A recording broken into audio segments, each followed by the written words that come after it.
Well, good morning. It's a cold February morning in Nogales, Arizona, at the port of entry.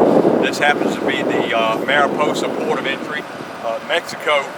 To my right and behind me, what you see here is cargo trucks coming from Mexico through this Mariposa port of entry, bringing cargo, a lot of fruits and vegetables grown in Mexico into the United States. These have to be inspected, of course, for contraband, but also for diseases. It could be harmful to our own crop, our avocados in California, and to, of course, the American people.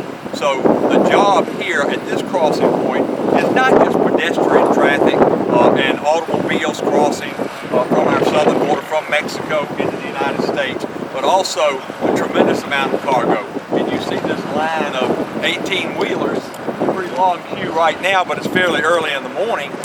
Later on in the day, that gets busier and busier here at the port of Mariposa.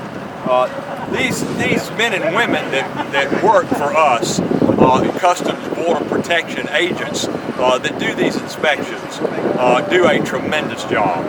And this CODEL, this group of 4 members of Congress that are with me on this trip, Congressman Ed Royce from California, Steve King from Iowa, and Steve Pierce from border state of New Mexico. We were just at the Columbus port of entry yesterday and had a town hall meeting there in New Mexico. Talked to a lot of people that live on the border and are concerned with the fact that still, despite all this effort, and there are 20,000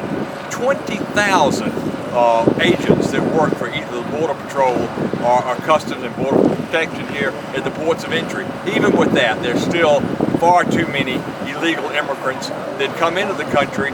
They're non-immigrant visa folks. They don't plan to stay permanently, at least we don't think so. Maybe for a day, maybe for a weekend, maybe for as long as a month. And we verify with their passport and their visa who they are when they enter the United States. But we don't really have any permanent exit strategy for determining when they go back and to make sure they go back.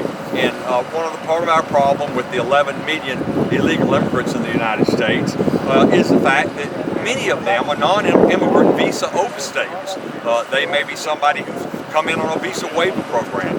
They may be a student that's come to study at one of our universities, but only stays in school 3 months, drops out, and is supposed to go back to the native country, but they never do.